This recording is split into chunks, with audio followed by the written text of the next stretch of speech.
Welcome to True Crime Garage. Wherever you are, whatever you are doing, thanks for listening. I'm your host, Nick, and with me, as always, is a man that, just like Guns N' Roses, once he gets outside of the States, he just totally forgets where he is.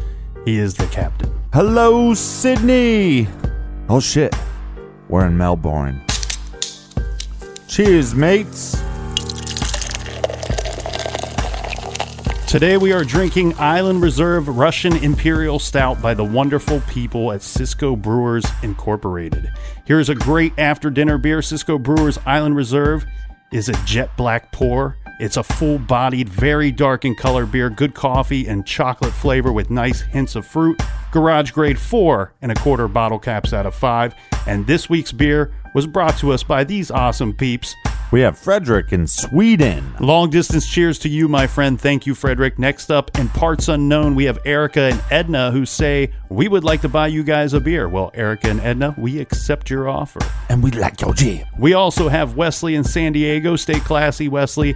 Wesley says, I'm always amazed at the thoroughness of each and every case. Thanks for the great podcast. Wesley, thank you, homie. Eat the poop. Let's give a big shout out to Kent in Bloomington, Indiana. Thank you, Kent. We also have Sarah in Columbia, South Carolina. She says, this has become my absolute favorite podcast. Check out Sweetwater Blue. It's my favorite beer. Well, thank you, Sarah. And I drank a few of those over the weekend, just perhaps. And last but not least, we have Edna in Djibouti who says, thanks. Oh. I have started telling people if I do or do not like their jibs. Well, thank you, Adana. Just remember, it's very kind to grade jibs on a curve, my friends. And like always, if you'd like to donate to the beer fund, go to truecrimegarage.com and give us a little love. And like always, we like your jib. That's enough of the business. Everybody gather around, grab a chair, grab a beer, and let's talk some true crime.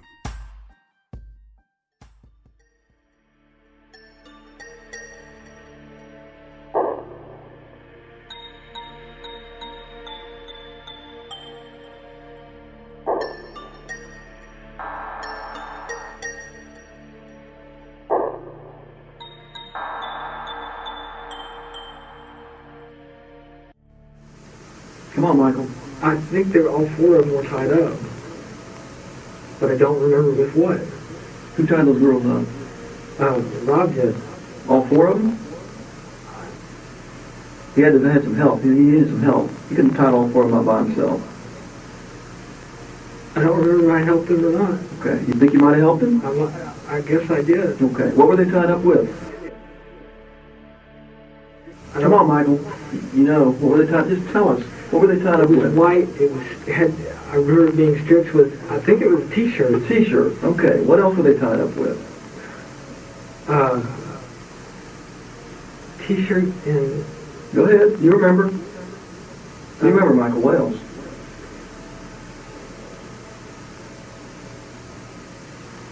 Come on, brother. You know. You know. T-shirt and I want to say electrical cord. No. Think harder. T-shirt and something else. I'm not going to tell you. Because you know. I want to hear it from you. I'm trying to remember, guys. Something else. It was T-shirt and something else. And you helped Rob tie him up. I guess I did. Yeah, you did. What were the girls wearing by the time they were tied up? What were they wearing? Michael, that's a gimme. Yeah. That's an easy one. Not a whole lot. Not a whole lot. They used their own clothes to tie them up. Used their own clothes to tie them up, you and Rob. And by the time you were done, what were they wearing? Say it. Nothing. Nothing. There you go.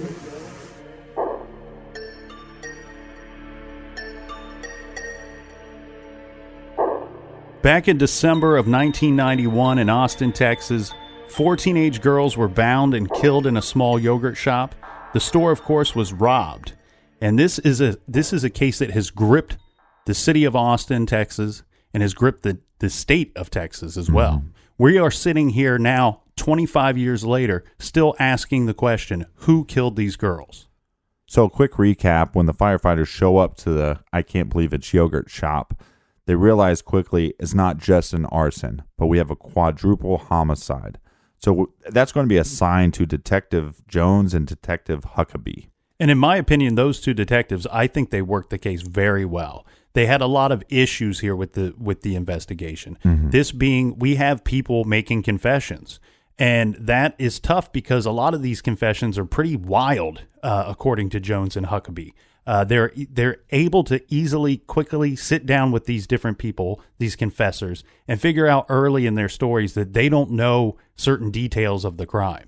Things that would have taken place that evening or evidence that was left and collected at the scene, they're unaware of what actually took place.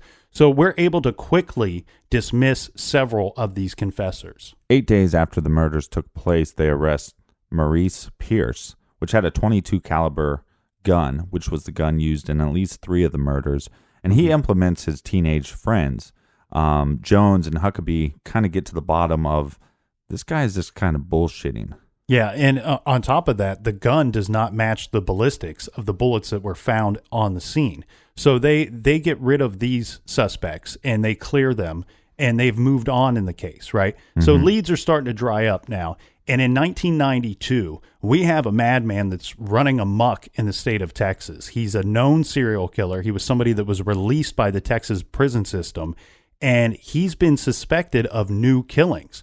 Well, they track him down in 1992, and they suspect that he possibly could have done this crime because he was somewhat in the area around the time that the crime was committed. He would have been in Austin, Texas. They can place him there about 23 days after the crime. Yeah, within a month, him and another person abduct a lady, and they rape her and murder her. Yeah. She was abducted from a downtown car wash, and this crime took place, the yogurt shop murders took place in North Austin City. And that killer's name, that serial killer's name is Kenneth McDuff. He's eventually, they stop looking at him because there's really nothing that ties to him as far as forensics goes. In 1994, Detective Jones, who was the lead investigator of the yogurt shop murders, he receives a promotion and they move him off of the case. The case is considered cold at this point. Now, in 1996, we have other detectives that would move in and start looking at this case with fresh eyes. In 1997, we have a serial killer that is captured. He will become known as the fast food killer. Yeah, he was a pretty bad dude, and he was running amok in the state of Tennessee. What his MO was he would walk into a fast food restaurant, and he would really take the scene over. He would take control of the scene by holding a gun to everybody. He would make a quick robbery. He would usually steal the surveillance tapes if there were any. He would execute all of the persons in the store, and then he would leave. Within a very short time period, from February 16th, 1997 to April 23rd, 1997, he robbed 3 different stores, and in the course of, he ended up killing a total of 7 people. Yeah, and he's not just a suspect because he is known to rob, McDonald's or Captain D's, and that, the yogurt shop, it would fall kind of in that line. He is also from the area of Texas. Yeah, he was born in Texas, and at a young age, he started getting in trouble with the law. In 1983, he robs a Houston steakhouse, and he's convicted of aggravated armed robbery. He receives a 20-year prison sentence for this, but he's paroled after just 7 years. He's paroled in 1990, and he stays in the Texas area. He becomes a truck driver. So he was in the area in 91. Yes, and during this time, he's driving a truck. He ends up in some kind of bad accident, and he receives quite a handsome settlement for this, and he decides that he's going to get some plastic surgery because... Well, it's funny that you said handsome, And then rolled it into plastic surgery. Right. Well, he's kind of an ugly kid. I'll go ahead and throw that out there. And he makes himself look a little better. And he decides he wants to move to Nashville to become a country western singer. Nash Vegas. Yeah, I believe he wanted to become the next Garth Brooks. No, but he had the talent of Billy Ray Cyrus. Yeah, that might be giving him far too much credit. But there are some reasons to suspect that he might have done this. This is certainly something he would have been capable of. However, his crimes were a little bit different in the sense that he didn't rape anybody involved in these crimes that he committed up in Tennessee. Now, I'm not saying he's not capable of doing so. It really seems like his motive was for the money a financial gain, and it wasn't, where these crimes, these yogurt shop murders really seem like, to me, more sexual in nature, and it just was by, well, I'm leaving the crime scene. I might as well take some money with me as I go. Yeah, and at the yogurt shop, whoever got away with this, they only took $540, and they spent a decent amount of time there assaulting the girls. His crimes, he got into a place, he would take as much money as he could. Most of the time, we're talking about upwards of $2,000 or $3,000 each time, and he would leave no evidence, and he would kill everybody in the store. He was quick in and quick out, which is not what we saw in the yogurt shop murders. Plus, he was never known to work with anybody else. I think the yogurt shop, it looks like a situation where you have more than one assailant. So detectives looking into Paul Reed, they kind of realize he's kind of a lone cowboy. He's not tag team back again. But this will lead them to go back through their notes and start to re-question some people that Jones and Huckabee already questioned back in 91. Yeah, they're going through the file. They're going over this case time and time again. And what they keep going back to is this Maurice Pierce keeps standing out to them.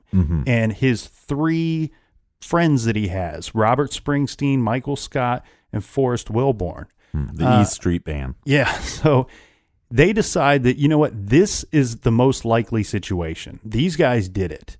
Maurice Pierce looks very guilty. He has a .22 caliber gun on him just days after the crime. He mentions the crime to people. He's kind of a natural-born criminal. Yeah, so he is picked up, and this would be in October of 1999. They arrest all 4 men, and they are going to sit each one of them down individually.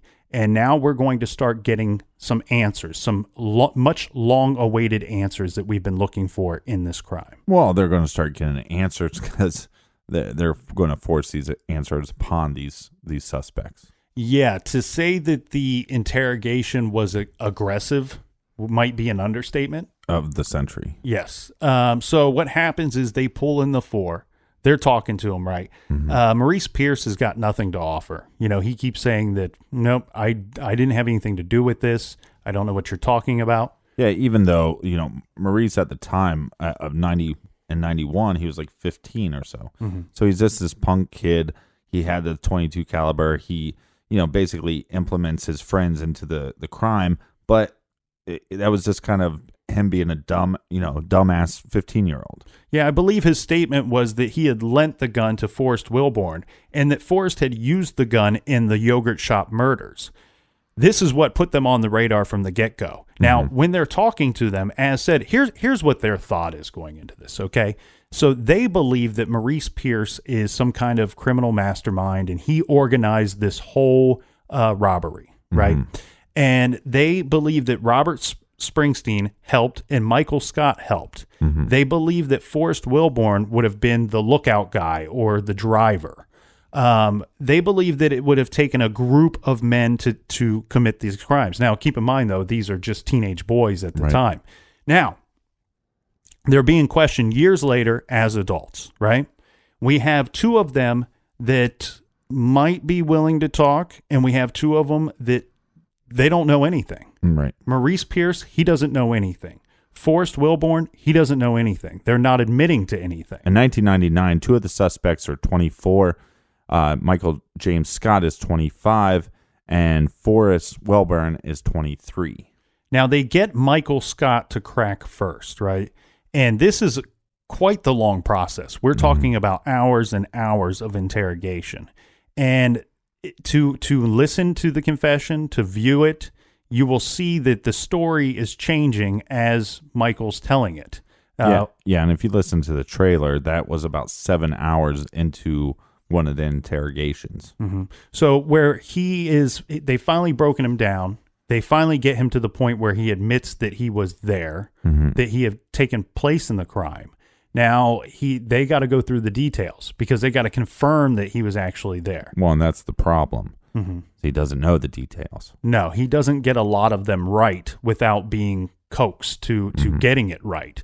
He would often give a wrong answer, and they would tell him, no, that's not it.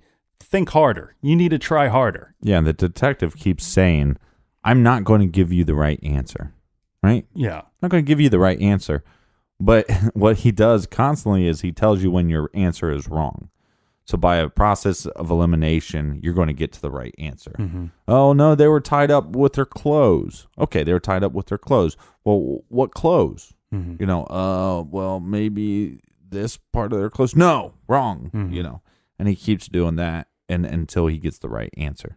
And just to paint the picture for you, if you've not seen the confession tapes, Michael Scott, he is literally sitting with his back up against the wall. I mean, he's pushed up against the wall, and he has two detectives on each side of him right up in his face, and they're all sitting down in chairs.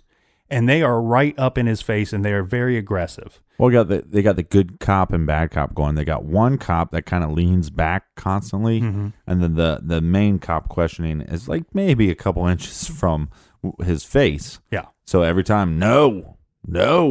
Yeah. You got the bad cop saying, no, you didn't get that right. And the good cop is saying, it's okay, Michael. You can tell us. We know you know the answers. So they play that game for quite some time. And let's go through Michael Scott's confession. Okay. He states that all four of them, they were hanging out at the North Cross Mall, which was very close to the yogurt shop.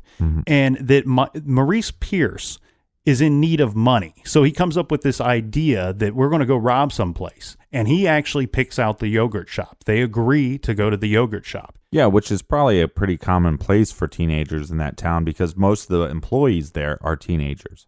He says that the event starts off like this. Maurice goes into the yogurt shop and places an order. And then Robert and Michael, they go in and they ask to use the restroom. They want to go to the back of the store to see what's going on in the back. Now, during that time, they're going to open up the back door and they're going to prop it open. And like we have from the reports, the back door was propped open and the front door was locked. Yeah, and they're going to wait for the store to close at 11 o'clock. Now, after the store closes, Maurice and Robert are going to go back in through the propped open back door, and they have guns at this point, and they are going to rob this place, right? What ends up happening is during the course of this robbery, they ask the girls, to remove their clothing, this being Robert. And then Michael Scott, he ties up the girls and he gags them. Then Maurice, he's demanding money from the girls, but they refuse, or they say something like there is no money. Right. And when this happens, Maurice shoots two of the girls. Robert then hits one of the girls and he rapes her. Yeah, which again, this all lines up with the reports. Now, the fourth girl is screaming and she's begging for her life. She's begging that they do not shoot her. Michael Scott then pretends to sexually assault her. He's saying that he was being told by the other guys to rape her, and that he just pretended to sexually assault the girl. And he can't remember at this point which suspect handed him the gun. Yeah, and it's at this point that he does shoot that girl. And then he would go on to shoot Amy, who was raped by Robert. And at this point, Michael Scott then says he is the one that stacks the body.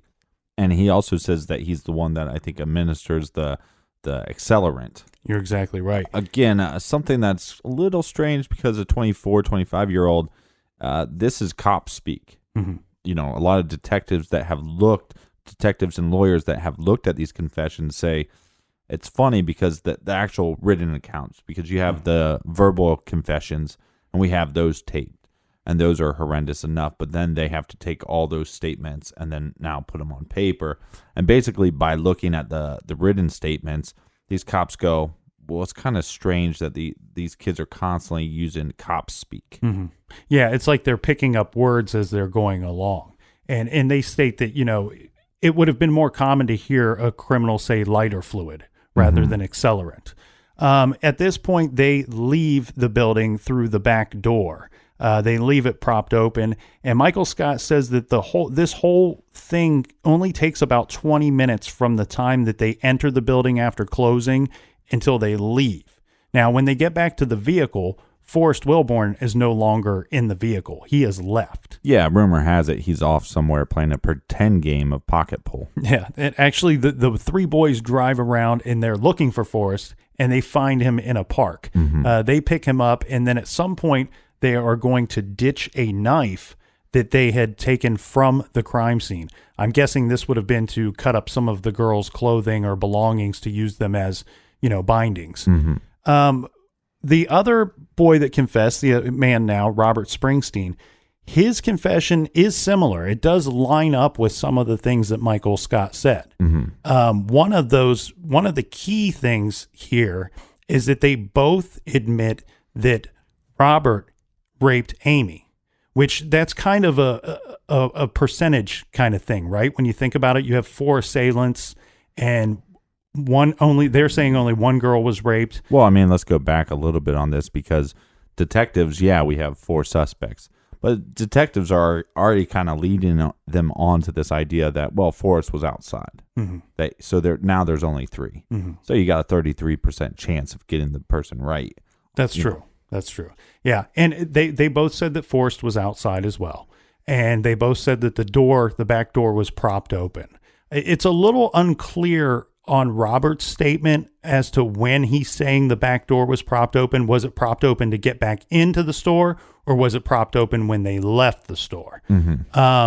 He also seems to have some knowledge of the other bullet. Remember, we said there was a second gun used in this situation. He seems to have some kind of knowledge that there was a 38 involved, not just this 22 that they were already aware of. Right, which, again, all of this starts lining up with the reports. But again, his confession is much shorter, much less detail. And there are parts of it, that do not match up with Michael Scott's. There are some things that these guys do not get right. Yeah, and one of the main things that defenders of these Austin 4s, what we'll call them, is that it's Robert claims that they stacked the bodies and then he lit the bodies on fire.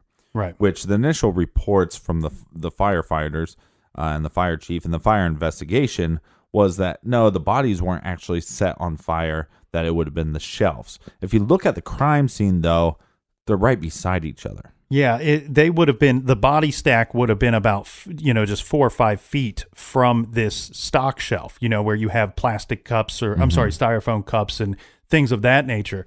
It's not crazy to think that maybe this shelf wouldn't have fallen over at some point. But Michael says that he had used these styrofoam cups with lighter fluid to light the body stack on fire. Now, what would end up happening is after they get these confessions, they would go back and they would find a new fire investigator to take a look at the crime scene. And this fire investigator says, you know what, I disagree with the previous findings. What actually happened is that the body stack is where the fire had originated from. Well, this is what is so freaking annoying, right? I mean, we see this time and time again in these cases that go unsolved. Most of the time when a case goes unsolved, it's because these detectives, not Jones, not Huckabee, but these detectives go on this mission. We have a theory. Now let's prove the theory. And like we've always heard, some of the smartest detectives that we've met and that we've interviewed, trying to do our job a little bit better on the podcast, get some insider information. It's the guys that say, look, I am not smart enough to imagine what happened. So I let the evidence present itself to me and present the story to me. Yeah. You follow the evidence. You don't come up with a theory and make the shoe fit. Right. And some of the detectives that we've talked to in the Columbus PD have been really good about this, and the idea that they've even said, hey, look, when you're working on a homicide, you might have 2-3 detectives involved, sometimes more. Right. And they've talked several times about how they've had partners or people that they've thought really highly of that would come up with theories. And then they'd have to rope them back in. Hey, man, you're just trying to make the shoe fit. Knock it off. This is not Cinderella. Right. Right. And the thing here is, here's some other things that don't actually fit, right? And these are things in their written confession. So we have the back door was propped open. One thing that they could not agree on was what did they use to prop open the back door. One had said it was a rock. One had said that it was a pack of cigarettes. The problem being here is that, again, according to their story, the door would have been propped open on 2 different occasions. So it's possible that both items were actually used. Well, and let's just remind the listeners, I mean, this questioning is happening in 1999, and not 1991. So some of your account is going to be off. Right. Now, one thing that they couldn't get right, too, was they had said that the murders took place inside the office. Well, this was a big red flag to the original detective that was on the case, Detective Jones, because he states that when the police arrived on the scene, there was no evidence that anyone had entered that office. It was a locked door, and it was locked when they arrived. The murders 100% took place in the back room in that stocking area, in that prep area that we had talked about. And they probably know that. Well, again, this case is so tough because of the arson. And because the firefighters did not know that they were going into a crime scene. And because they were trying to put out that those fires, that probably really disturbed any blood splatter. So, we can't say 100% that that's where that happened. But what we can say is that when detectives showed up on the scene, 100% that office was locked. And they had to actually get a key from somebody to lock that office, which makes a lot of sense because who is left in charge of shutting down the yogurt shop? 2 teenage girls. Right. And so the manager, I'm sure, would go, okay, I'm going to lock this up. Or maybe that was part of their duty. You put the money away, lock it up. But I don't think there was a key on site, and then I don't think there was a key to the office that even the teenage girls had. Well, and keep in mind too, under this premise, right? According to their story, the whole reason anything took place there that night was because it was a robbery. The motive was to rob the store and get money. Which I think both of us agree that wasn't the motive. I don't think so. You're exactly right. The thing here is, though, Captain, if the whole motive was robbery, remember, we're saying that they were inside that store under their own words for 20 minutes. I would argue that it might be closer to an hour that somebody was in the store. But regardless, there was a lot of things that took place once that store closed. And a lot of things happening.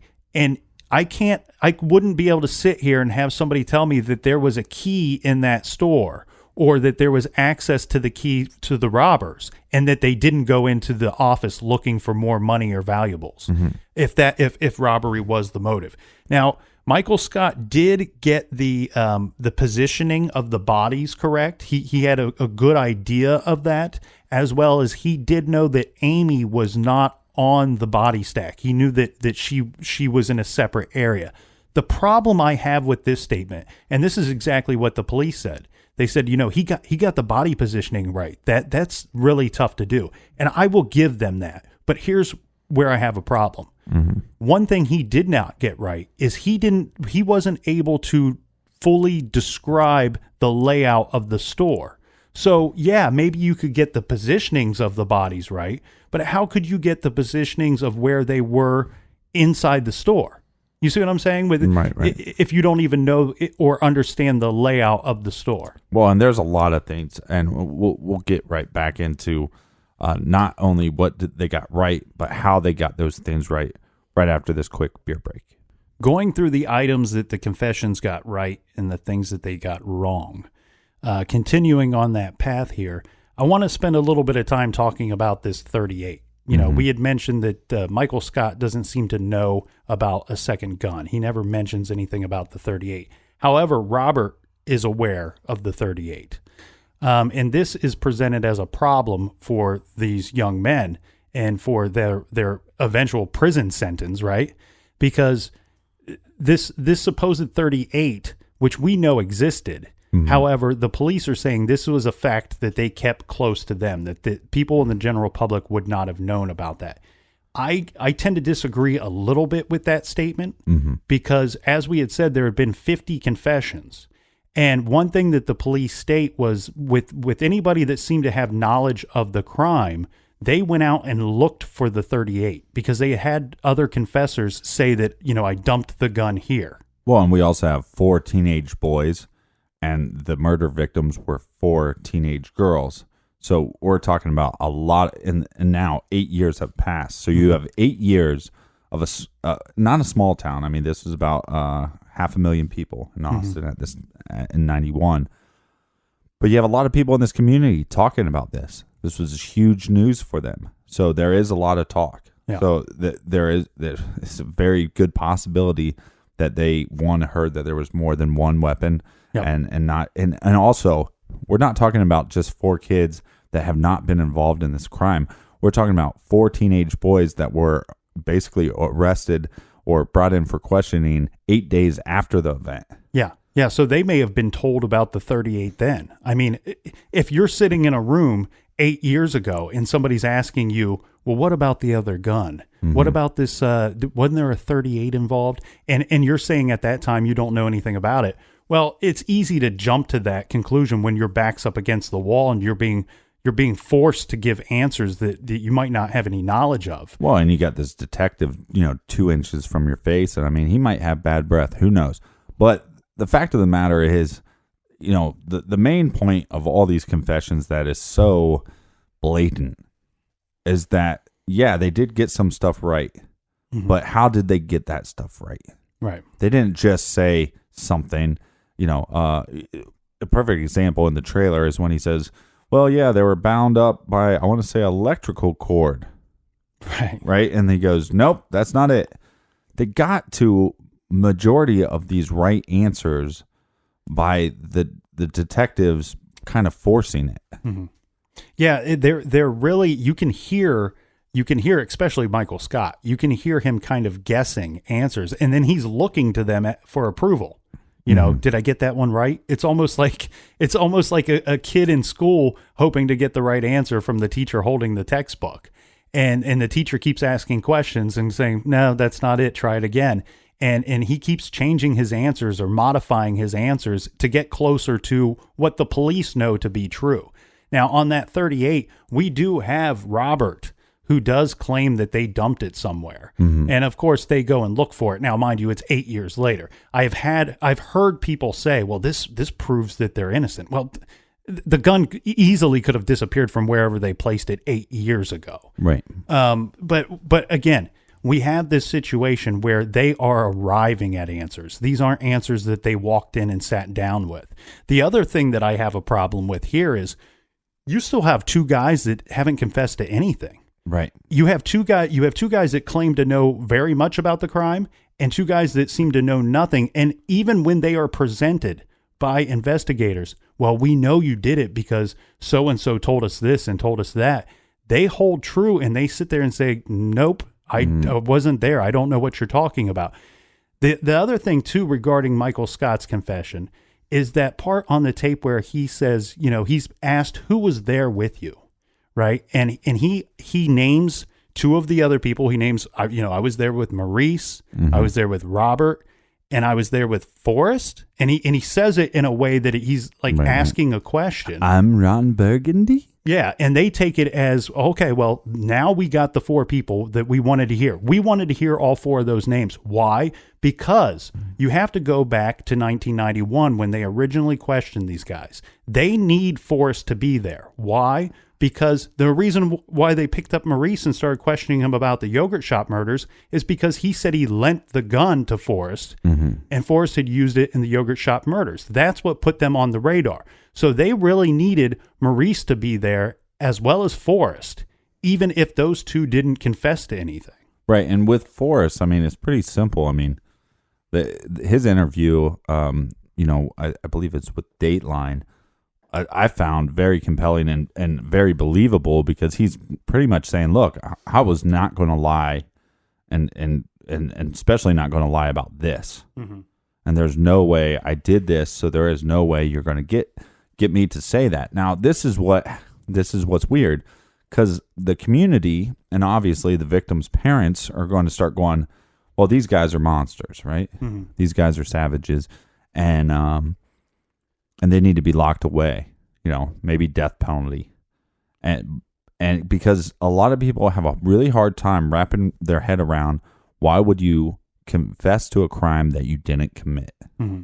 And I would like to believe that would just not be possible with me. Mm-hmm. But, nobody would know this until you are actually in that situation. I had a situation many years ago where I was observing a trial, right? And I was close to an attorney that was involved in the trial. and they put one person on the stand. And this is before it got to an actual jury trial, because they were trying to determine if they should just plea this thing out or if it should go to a jury trial. And one of the attorney was representing a person who wanted it to go to a jury trial. The defendant wanted it to go to a jury because they believed they were innocent. Now, I don't know what actually took place, but I was in the hallway and I overheard what the attorney was saying to the defendant. The attorney was saying, let's plead this thing out. And the defendant was adamant. No, it's got to go to a jury because I'm innocent. I'm not pleading to anything. Right. And the attorney said, well, the reason why I'm saying we should plead to this is because they're offering a very low plea bargain. You know, it's something small like pay a fine and we pretend this never happened. Right. Right. He's saying, let's just take this penalty and agree to it. Why? Because the man that was just on the stand, he was on the stand for almost the course of a whole day. And he said, you do not want him to be on the stand in a jury trial. And the defendant said, well, he's lying. And the attorney said, he might be lying, but here's my perception of this guy. Okay. And this is what I believe a jury will think. This guy comes off as not being very bright. He comes off almost to be too dumb to lie, where he would be perceivably believable to a jury, an audience of such of a jury. And I found this to be something that I kind of kept in the back of my mind when I was reviewing stuff regarding Forrest Wilborn, because we have a guy here that never confesses to anything, right? And on top of that, we have people from Dateline, we have investigators from the original investigation that they all claim that, you know, Forrest is not a bright guy. You know, he's not a smart guy. You know, he couldn't organize a 2-car parade. Here's the way he strikes me. And I feel bad for the guy, because not only was he brought to and faced charges regarding this crime, but on top of that, then publicly he's put down for his mental capabilities or whatever they are. Right. And look, I think it's just frankly insulting. I mean, he seems like a nice character. And at the end of the day, he was smart enough not to confess to a crime he didn't commit. And the big problem I have with his portion of this, okay, he is stating, I was never there. He never admits to anything, right? Now you got two guys that place him at the scene. Now, wouldn't investigators say, okay, let's make a deal with Forrest. Let's make a deal with him, because guess what, Forrest? We know you were there. We were told by these other guys that you sat out in the car. You didn't have any involvement with the actual rape, the actual tying up of the girls, the actual robbery, the actual killing of anybody. You were just on the outside of the building waiting for these other guys to return. And by their own admission, when they returned to the vehicle or returned outside of the yogurt shop, you had fled the scene. You clearly didn't want any involvement with this, right, Forrest? Right. So, Forrest, why don't you tell us the truth, and we might be able to grant you immunity, or we might be able to grant you a slap on the wrist. And because had they got a third confession, that would have been paramount in this case. Right. But Forrest has something going for him in this case. Yeah, you got two guys confessing and saying that you're involved in the case, but you got another one of the individuals saying, oh yeah, by the way, he wasn't there because I wasn't there and this shit didn't happen. Right. The other thing too is I want to know more about the timeline. One thing that they don't go for in the confession, they want to know details of the actual crime. But one thing that they fail to do is to wrap these guys up on a specific timeline. And what I mean by that is we have Michael Scott, who says that the whole thing took about 20 minutes from the time we entered the building to the time that we left the building. Well, what do we know? We know that the doors were locked at 11 p.m. And we know that around midnight, the flames were seen and firefighters were responding to a fire call. Well, okay, so that's 1 hour. Well, now let's go ahead and look at what the neighbor said. Remember, the neighbor had said that we have a situation here where we get a summary of his report of that night. And it would be nice to have the full report. Yeah. Because the neighbor states that he had heard some popping noises, thought a noise was coming from the roof. He went outside to investigate, and that's when he saw the door propped open along with a fire. Okay, well, here's a little bit of an issue with that. What time did they enter the building? Could we have had them narrow that down during this confession? Because that seems to me to be an important part of it, because it may not line up with what the neighbor is saying. Well, which I understand all that, but at the end of the day, this confession doesn't mean shit to me on the idea that all this information was force fed to him.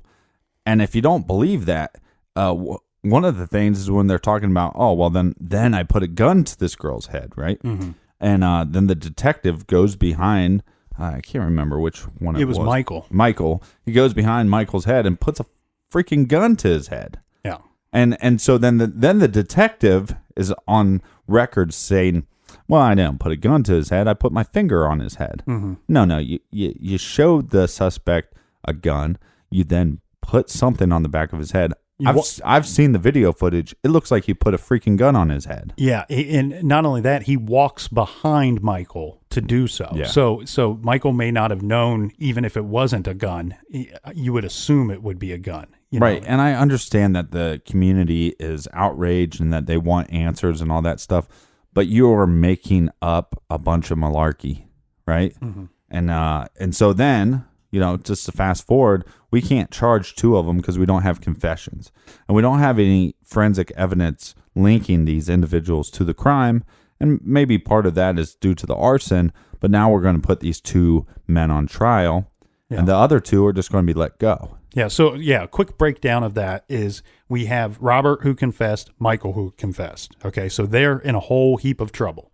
We have Maurice does not confess to anything.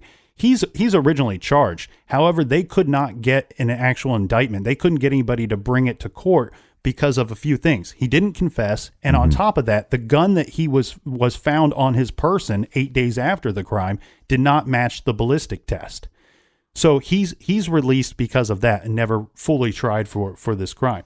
Now we have Forrest. Now he's in the same boat. He did not confess to the crime, and the thing that's going to get him off was, remember, way back in the day, back in 1991, 8 days after the crime, after they pick him up and they're talking to him, he actually they hooked him up to a polygraph, which he passed on that day. This would be one of the reasons that the original investigators would let him go, but this would also be a reason that they couldn't try him for this 8 years later. Well, and another thing that I find really interesting is as they're going through this process, you got Detective Jones and you got Detective Huckabee saying, hey, we question these guys. Mm-hmm. We know what's up. These guys shouldn't be looked at. Why the hell are you guys bringing them to trial? Right. And then they see, and then obviously they get to see the footage of their interrogation and realize this is, just watch it. It doesn't take a rocket scientist to figure out that this is awful detective work. So Robert and Michael would go forward and they would be charged with these crimes. Mm-hmm. Now, what takes place in their trial is Robert, they basically use Michael's statement, his confession, against Robert. And they use Robert's confession against Michael. Mm-hmm. And they're tried separately. However, neither of those guys are called to the stand in those trials. So what takes place is you have Robert, who is sentenced to death. And it's later commuted to life because they decide that, he was a teenager when the crime was committed, and you can't charge a child and sentence them to death. Mm-hmm. Now with Michael, he's sentenced to life in prison. What ends up happening is in 2006, these convictions are overturned because we have the right to address our people that accuse us of stuff. Mm-hmm. And because neither of these guys were called to the stand, they weren't able to cross-examine what they had stated. Therefore, you have to overturn these charges. All right. So 8 days after these crimes are committed, that these teenage boys are called in. 8 years later, they are questioned again. Then they go on trial. They are put away, sentenced to life in prison or death penalty, which is then overturned. And then several years of being in jail, they are released based off of... Yeah, they're not fully released. What they do is they hold them because they're going to try them again. Right. And now we're going to do it the right way is Mm-hmm. what we're going to do. Well, they're being held for quite some time. Yeah, of course they don't make it. It's just like with Adnan Syed, right? Mm-hmm.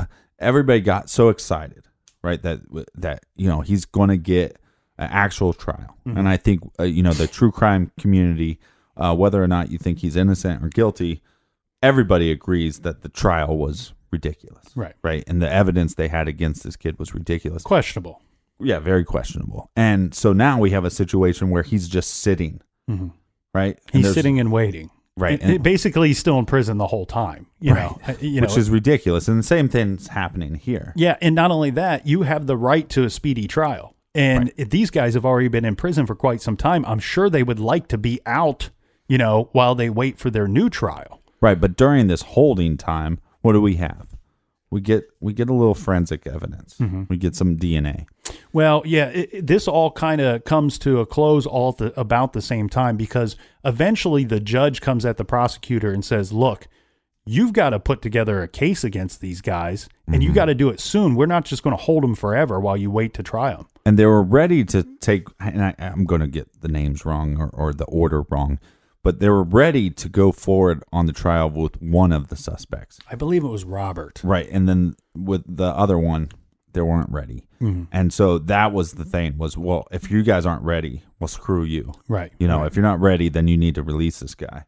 And at the same time, like we said, forensics comes up and then they take a DNA test. Yeah, they have DNA technology that was not available back to them back in 1991. Now, using this technology, they have DNA, and this is male DNA, obviously, and they are able to determine that the DNA that they found in Amy does not match that of Robert. Now that makes a big problem with both of their confessions, because they both said that Robert raped Amy. Right.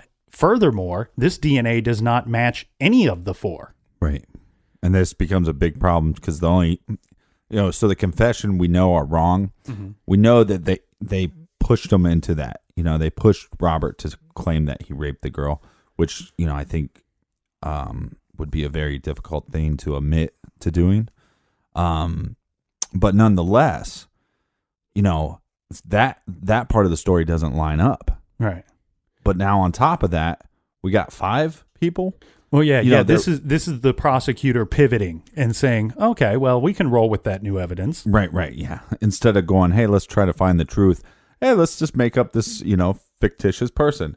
We have, in this case, we have pretend rape and we have fictitious people. And now there was no mention in 1991 of a 5th person. Police never in suspected 99, a 5th person. There was never a 5th person. Then all of a sudden, now there's a 5th person. These guys are still guilty. There's just a 5th person we never heard of. This is just ridiculous. So what then happens is they're released. Yeah. In 2009, they are released, and rightfully so. And the case does not die there. It does not end there, because what would end up coming out later would be that we would have the attorneys, the 2 defense attorneys, they come out and they say, you know what? There is evidence that there is a second and a possible third male DNA that was found at the scene. Right. And we had always suspected that more than one of the girls was actually sexually assaulted. Right. And that's what the defense attorneys are saying. Now, the prosecutor and law enforcement have never outwardly stated that. They've always stuck to, there's been one set of DNA that did not match any of the 4 guys. Therefore, there must have been a 5th guy there. Yeah, but once they do the DNA testing, they have to present that evidence to the defense teams. Well, and on top of that, these defense attorneys are saying not only did this second and possible third DNA that was found, it didn't match these 2 guys. It didn't match any of the 4. Right. So now, how many people are you going to start claiming were there committing this crime? And now we have 2 individuals that were arrested and spent time in jail, and they can go after restitution. Yeah, they could go after restitution. The issue here, though, is the state of Texas has a clause basically stating that just to be released from prison or to have a conviction overturned does not mean that you are due restitution. Right. You have to actually be proven innocent, which is going to be very hard to do, especially when you have these false confessions that are still lingering, and you have a public and a law enforcement and a prosecutor that still think that these confessions are valid. Right, but you took the chance on doing the DNA test, and it didn't match, right? The glove don't fit, you must have quit, right? So I think that's the proof. Yeah. That's the proof that you're innocent. Who cares about the false confession? Because not only did we have these 2 false confessions, we had 50.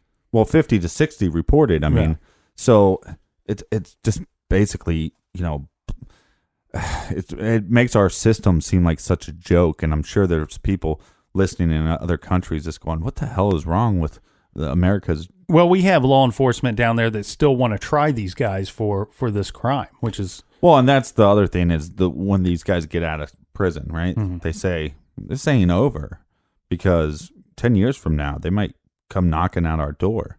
And that's kind of why they're like actually moving forward with, trying to prove that they're innocent so we don't have to deal with this anymore. One of the people that they suspected is actually dead now. He's passed away. This is a very interesting story. So in 2010, this is Maurice Pierce. Remember, he was the one that they thought was the mastermind of this whole crime that organized the whole thing. And in December of 2010, he's pulled over by Austin police officer and 2 police officers. I apologize. Now, his family would claim that because he was imprisoned, and let's say imprisoned, because he was held for quite some time while they were trying to bring him to trial, even though they ultimately did not. He's stating, that he has some kind of anxiety and all kinds of issues from having been what he believes is harassed by the police. Right. And there's a situation here where he's pulled over. And this traffic stop does not go well for anybody. He freaks out and he takes off on foot. And eventually one of the officers catches up to him, and now we've got a fight going. And during the course of this fight, Maurice pulled a knife off of the officer and he stabbed the officer in the neck. The officer then shot Maurice, which... Don't bring a knife to a gunfight. Well, he didn't even bring the knife, first of all. Well, don't take the guy's knife that has a gun. But there's all kinds of bad problems here. Thankfully, the officer survived. And I don't lay any fault on the officer. I believe he has to defend himself. Right. And I think he did the right thing. The only problem is, would Maurice have had these issues had he not lived this type of life? Had he not gone down... Yeah, but what came first, the chicken or the egg? I mean, what we do know was he was carrying around a gun in a mall, right, when he was a kid. When he was a kid, not when he was not on the traffic stop. Right, but what I'm saying is, like, it's he was kind of doing this bullshit way before. So the more of the story, don't do bullshit, and you won't have a bullshit life. Yeah, he put himself in harm's way. Okay, so we have 3 of the 4 still alive, and like we've talked about before, we had these 50 to 60 confessions. So what we do want to bring up is that we had a very odd confession by a guy that we already talked about in this case. Yeah, and one of those is from Kenneth McDuff. Now, he was the broomstick killer. He was the one that we said was possibly in the area at the time of the crime. He would have been very capable of this crime because he killed many, many women, and he did all of that in the state of Texas. Yeah, and he sometimes worked with other individuals. Yeah, and one thing that he did that is kind of interesting here, right? He never admits to anything, right? He never confesses to any of his crimes. They had to bring him to trial for every one of these crimes, and he's convicted of them. And it's not until leading up to his execution that he starts talking to police. Now, this is just within days or weeks of his execution. Now, he's executed November 17th, 1998. During this time, right around this time, there's an anonymous source that comes forward that tells an Austin TV station, this is KVUE TV station, that McDuff confessed to the yogurt shop murders. Okay, but they also go on to say that investigators are having a problem with this because he got certain key details wrong about this crime. Right, but it's also years and years, 7 years later. Now, let's keep in mind, though, And a guy that did multiple murders. he was asked by the original investigators. He was questioned back in 92 by the Huckabee original. and Jones, yeah. And he actually tells them, now at this point, he hasn't really confessed to anything, right? But he tells the two of them, had I done that murder, I would have confessed to it. Why? Because I would have been proud of it. Right. You know, this is the kind of a-hole that we're dealing with here. Right. Now, here's where I have a big problem with the whole Kenneth McDuff thing, right? His name. First of all, it's an anonymous source, tells a TV station. Right. Sounds a little bullshit. It's very fishy. First of all, we know from doing this show for so long and from the people listening to the show for so long, TV stations, newspapers, Suck. they make things up No, sometimes. I'm just joking. You know, it would be very easy to say, you know, we cannot tell you our source. But someone came forward and stated that he confessed to these crimes. I mean, that would be big news. That would sell papers. That would get people to tune into your TV station. Mm-hmm. The other problem that I have with this crime is, but leading up to his execution, he ends up admitting to everything. He ends up leading them to bodies that they hadn't found yet. Right. Why wouldn't he just confess to this one as well? He stood to gain nothing or lose nothing by confessing to this. Well, it sounds like he did confess to it, though. No, he didn't. Law enforcement would come out and actively say he did not confess to this. It was only the media that stated that McDuff had actually confessed to the yogurt shop murders. It's simply put, they have DNA. Test his DNA. Yeah. Well, you have the head of the Texas Department of Justice. His name is Glenn Castleberry. He actually says in a press conference, Old Castleberry. he says, when he's asked, did Kenneth McDuff confess to the yogurt shop murders? He says, no, he did not. I've never heard that from anyone that McDuff said anything. No like reliable source. Exactly. Hey, look, the maybe he didn't confess to it because of their ages. You know, you have two 17-year-olds, a 15-year-old, and a 13-year-old. And maybe that's one of the reasons why he didn't confess. Again, you have DNA. Test his DNA. He had been convicted of killing teenagers before. Right. I understand he was convicted of it, but what I'm saying is maybe that's one of the reasons I would have to go back and look at all his confessions to different cases. You know what I mean? So, like, did he confess, oh, I did kill this 30-year-old woman?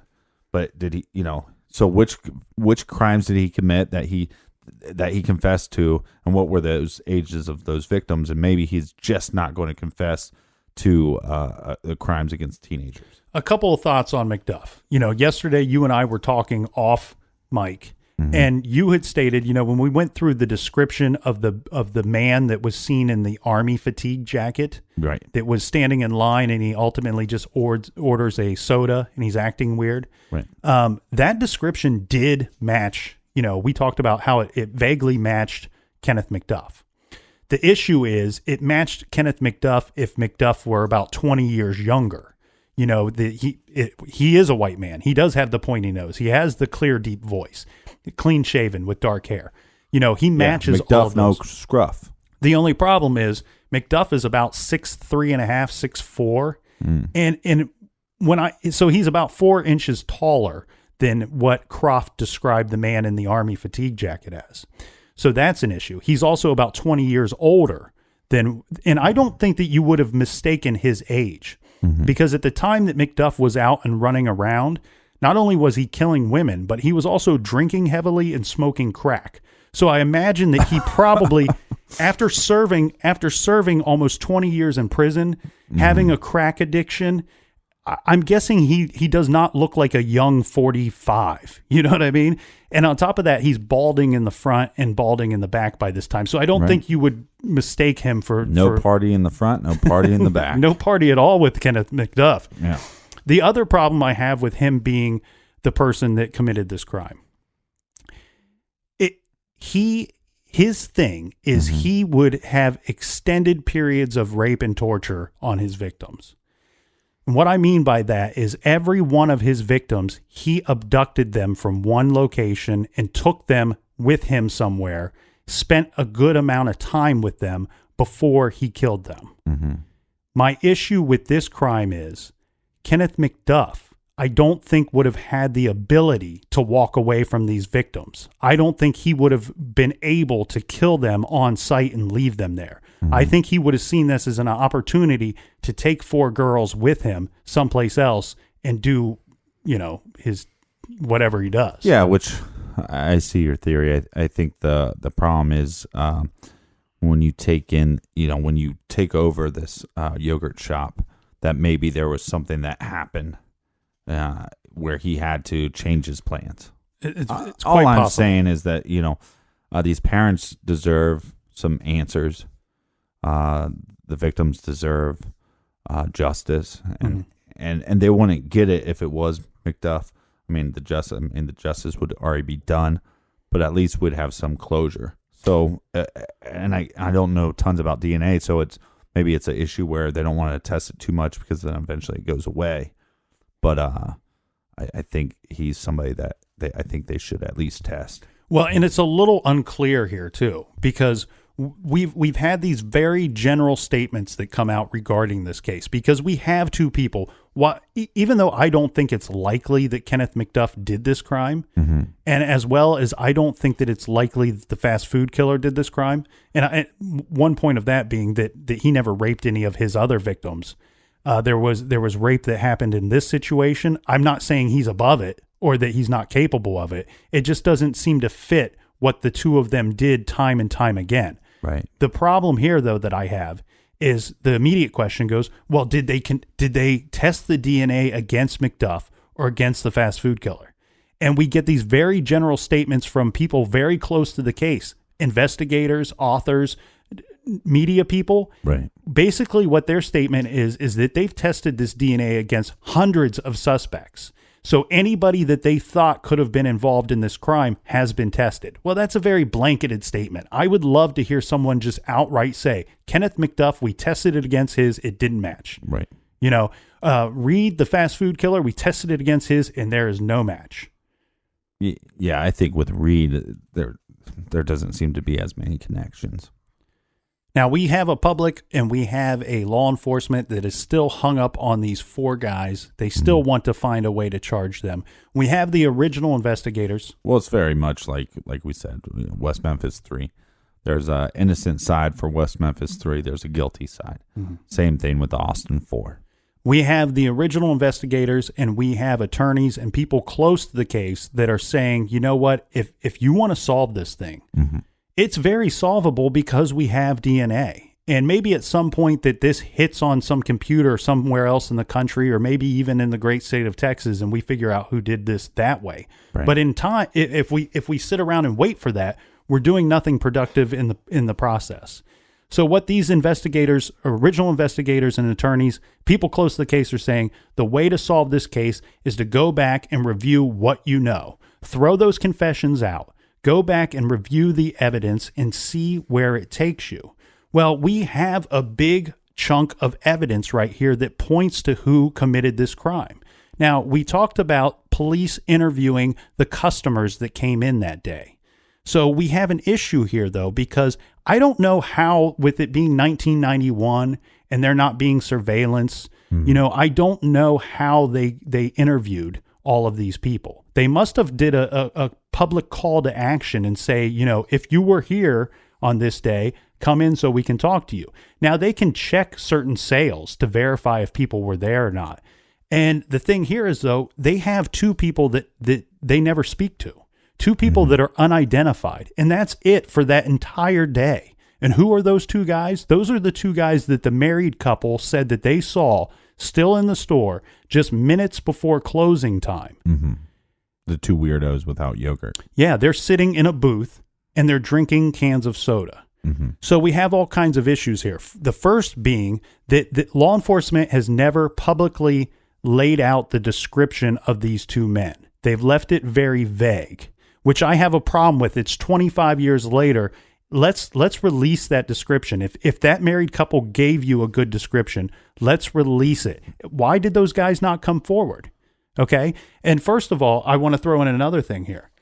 We have that other unidentified man that was in the army jacket that was seen just around 10 o'clock that night. He had ordered a soda as well. Now we get a description of him from that former police officer, Officer Croft. Now, one could assume that if you have two guys later that are claimed to be the only two that were not identified, yet you have this guy in the army jacket that earlier was in the store and he's not been identified, well, he must have been one of those two men, would be what I would surmise. He doesn't have to be. He could have been sent in first to case the place, and then two other guys are sent in later, and they're kind of observing everything, but they're going to be the ones to take over. You open up the back door, and then the army savage guy that just takes a pee. He comes through, because what we do have evidence of, and this would be another thing that I think law enforcement has to come out with. Is, do you have DNA from two people, or do you have DNA for three people? You're exactly right, and I agree with that statement. But here's where I arrive at the conclusion that the man in the army jacket is one of the two men that was seen right at closing time, and that being that we have statements from law enforcement saying that there were only two unidentified customers for that day. Yet we have two separate stories taking place, one with two guys, one with one guy. So that would be three unidentified customers for that day. What they're stating is there's two. So I'm arriving at the conclusion that the army fatigue jacket guy is one of those people seen sitting at the booth drinking a can of soda right before closing time. The other thing that you and I have discussed too is, what is the motive here? Well, the motive becomes very important when you cannot determine what actually took place, right? We both agree that we think the motive here was rape. Is that correct? Yeah, I think it was sexual, yeah. We don't think that the motive was robbery. Why? Because of the small amount of money. 2, they never broke into the office. And 3, they could have just taken the money and left, had everything gone their way. Now, one would argue that it was a robbery gone wrong. I get the argument. However, what I'm stating here is that I see a situation where you have 2 teenage girls closing a store on a Friday night. All right. They claim that it was very important to go back and talk to every customer from that day. I get that. But what I'm getting at is, I wonder if they talked to the customers from the previous Friday. If in fact the motive was rape, somebody knew that store was being operated by 2 teenage girls that were unattended by anybody else. They see this is the opportunity. Yeah, but if they didn't question anybody on other days that attended the yogurt shop, that information is long gone, and those witnesses are long gone. And if they did come forward, how reliable would they be? That's correct. But the thing here is, I'm going to stick on motive for a while, okay? The other issue is, if the motive was in fact rape, well, then there was a murder that was used to cover up this rape. And furthermore, a fire that was set to cover up the rape and the murders. Now, what we do know, one bit of evidence that we do know, is that the lighter fluid that was used to set the fire was not present in that store until this robbery took place. Therefore, whoever did this crime brought the accelerant into the store with them. Right. This seems a little pre-planned to me. I wouldn't bring lighter fluid to a robbery. Well, that's why there's a lot of speculation in the city of Austin that for some reason that this was some kind of insurance fraud or some kind of scandal like that. Yeah, and I've heard those arguments. The thing that I have a problem with on those is that, why stick around and do the rape then if that's the actual case? You know what I mean? There's some sick individuals. Yes, I get that there's plenty of sick individuals, but a job is a job. You see what I'm saying? It would make more sense to me. No, it's called a crime, not a job. Right? But they're hired to commit this crime. And it would make more sense to me to get in there, do the job, and leave, rather than to spend an amount of time in the crime scene. Yeah, and then normally I like to go down those, conspiracy rabbit holes. This just seems Captain Conspiracy. For the last time, people, I was just trying to be nice to Alex Jones and say I was fans of his. The captain doesn't like. I really do not like Alex Jones. I just watched a couple. Sometimes I'm just glad that we got to bring up Captain Conspiracy for a second, because sometimes, yes, I go down a couple rabbit holes and I watch his videos. I do believe he has an agenda. I do not like that agenda. I think a lot of the stuff he brings up is complete malarkey horseshit. Alex Jones, bad jib. Bad jib. I do not like his jib. I'm just saying that overall, I don't think he's like some horrible person and deserves to die or anything. I think he has kids, and he's trying to make a living, and I think his agenda is money and all this other bullshit. You know, he says a bunch of bullshit for my. Anyways, what the captain's trying to say here is that the insurance scheme, the insurance conspiracy, is far-fetched.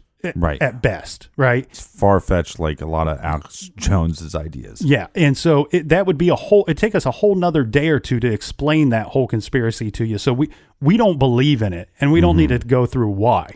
All right, go on. Yeah, back to my rant. So I think here, all I'm trying to say, right, I just want to go into the short, quick theory of it, right? The two guys that were seen in the shop just before closing, I think they were sitting at the booth.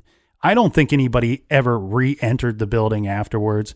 I think that one of them got up, locked the front door. The other one approached the register. If you look at a diagram of the actual crime scene, they were sitting in the booth that was closest to the register. At the crime scene photos that are shown later, that booth, that table is the only table that sits there with an empty napkin dispenser. Right? We said that the couple had stated that they had saw the girls refilling the napkin dispensers. Right. The only one that wasn't filled was the one at this table. The only one that didn't have a chair put on top of the table was this table as well. I think they got up and they took control of the situation. I think they were targeting the two teenage girls that were there. I think the motive was sexual. I think that unfortunately the other two younger victims just happened to be there that night. That was a variable that they had not planned on. I do think that the Army fatigue jacket guy did go back to the restrooms at some point because that area is blocked off from the rest of the store. He wanted to double check that there was actually nobody back there. There wasn't a male manager or additional staff back there that night. They wanted to carry out what they were going to do.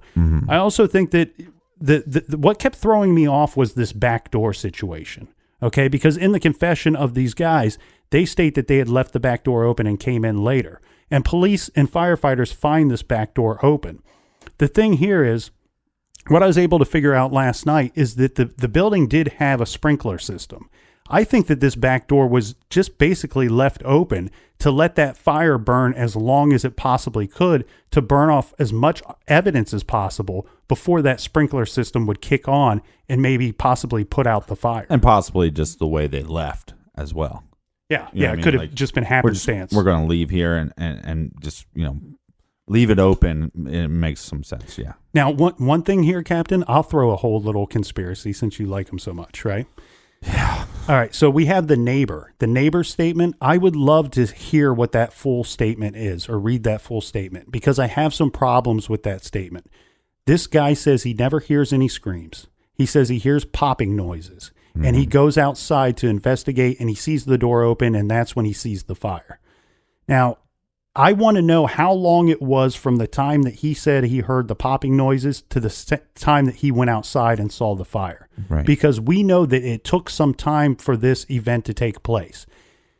If he went out immediately and saw the fire, that story is complete malarkey. That would make no sense, because then he would have seen the killers leaving the building, fleeing the building, which he did not say that he saw anybody.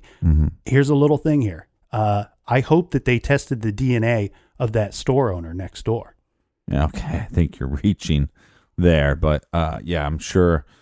I think at the end of the day, they have this DNA and any possible suspects. Instead of trying to get people to falsely confess, how about you just test that DNA? Yeah, that's really the only good thing in this entire story here, is that they have DNA. I think they'll catch this person or persons eventually. Well, hopefully. I believe this family and the victims, like I said, deserve justice and deserve some answers. All right, wrapping up, we have our recommended reading for this week. It is Wolf Boys by Dan Slater. You can pick that up by going to our website. This is the true story of a couple teenagers that joined the Zetas, which is one of the worst, most brutal Mexican drug cartels out there. You have a story about a good-natured teenager that turns into a feared assassin. So that's Wolf Boys by Dan Slater. Go to truecrimegarage.com, click on the recommended page, and check that out. You can purchase that along with anything else through the Amazon banner. And follow us on social media at True Crime Garage. We are on Instagram, Twitter, Snapchat, YouTube. Our YouTube channel is blowing up. It's starting to blow up. But the Instagram bet, I won. And now we did a double or nothing. So if you're not on Instagram, not following us, it's a good way to see kind of the characters of each case. We kind of try to post a bunch of pictures of each case, different crime scene details and stuff like that. So you kind of get a visual idea of what's going on in these cases. So it's not just our nasally drones. That's right. All right. Thank you all for listening. And thank you, Captain. We will see everybody back here in the garage next week. And until then, be good, be kind, and don't litter. And don't schmitter.